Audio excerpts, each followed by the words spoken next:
பார்க்கவே அழகாக இருக்குது. இதுக்கப்புறம் இதை நடவு பண்ணணும்.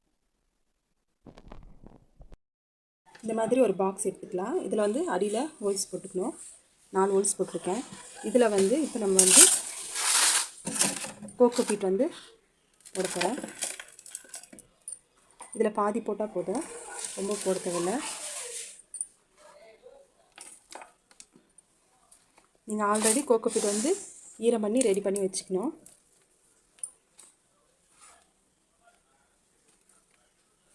இப்போ வந்து நான் வந்து கோதுமை மாவை ஊற வச்சு இந்த மாதிரி 2 நாள் விட்டேன். அது நல்லா உங்களுக்கு முளை கட்டியிருக்கு. இதை நம்ம இதில் பதிய வைக்க போகிறோம். இதை நீங்கள் கொஞ்சம் கொஞ்சமாக இப்படி போட்டு தூவி விடணும்.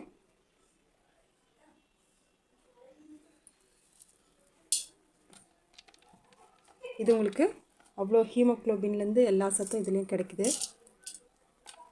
முடிஞ்ச அளவுக்கு கொஞ்சம் கேப் விட்டு போடுங்க. ரொம்ப நெருக்கமாக போட்டிங்கன்னா உங்களுக்கு வந்து புல் வந்து ஒன்றோட ஒன்று இடிக்கும். கேப் இருக்கிற இடத்துல மட்டும் போடுங்க. இதை நீங்கள் பிஸ்னஸாகவும் பண்ணலாம். இது வந்து வீட்டில் எல்லாருமே இதை குடிக்கலாம். இந்த கோதுமை மேலே நம்ம கோகோபீட் போடுறோம். ஸோ அது முழுக்கிற அளவுக்கு போட்டால் போதும், ரொம்ப போடணுன்னு அவசியம் இல்லை.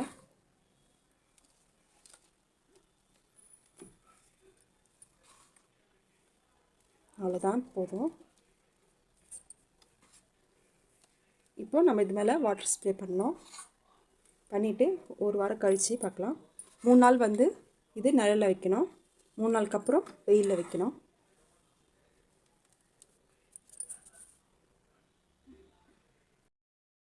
இது நம்ம கோதுமை புல் வளர்த்துட்டோம். 1 வீக் ஆயிடுச்சு. ஸோ நல்லா பெருசாக வந்திருக்கு. இதிலே நம்ம மூக்கல்லே போட்டுருந்தோம் ஆல்ரெடி. அது வந்து கலந்து வந்திருக்கு. இதை வந்து நம்ம கட் பண்ணி ஜூஸாக குடிக்கலாம். ஸோ அவ்வளோ நல்லது. இதில் ஹீமோக்ளோபின் லெவல் இன்க்ரீஸ் ஆகும்.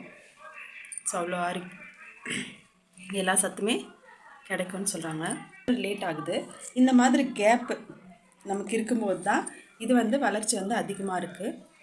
இது நம்ம 3 நாள் வெயிலையும் வைக்கணும். அப்போ தான் இந்த பச்சை கலர் உங்களுக்கு வரும். இல்லைன்னா வெள்ளையாக இருக்கும், மஞ்சள் மாதிரி கலந்த மாதிரி இருக்கும்.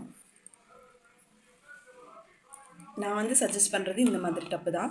ஸோ இது கொஞ்சம் நமக்கு வந்து நல்லா வருது. நீங்களும் ட்ரை பண்ணி பாருங்கள். நன்றி, வணக்கம்.